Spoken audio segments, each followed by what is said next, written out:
Welcome to Chillin' 101. We hope this video helps. You start by diagnosing without delay. Identify which device or app is consuming bandwidth and pause it. Next, power cycle the modem, then the router. Wait a full 60 to 90 seconds between each reboot to clear caches.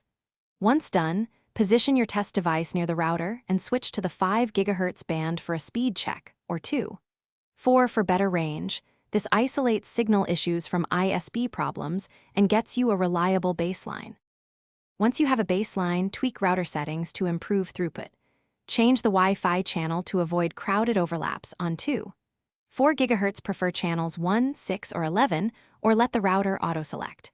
Make sure firmware is up to date and enable WPA2 or WPA3 while disabling legacy protocols that slow handshakes.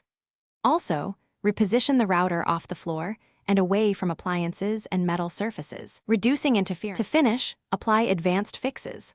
Plug critical devices into Ethernet for maximum throughput, or deploy a mesh system or extenders in persistent dead zones. Then configure quality of service to prioritize latency-sensitive traffic like video calls and gaming, ensuring smooth performance even when others use bandwidth.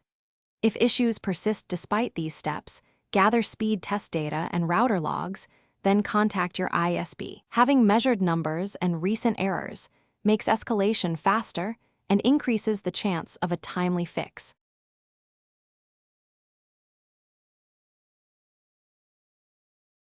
Thanks for watching.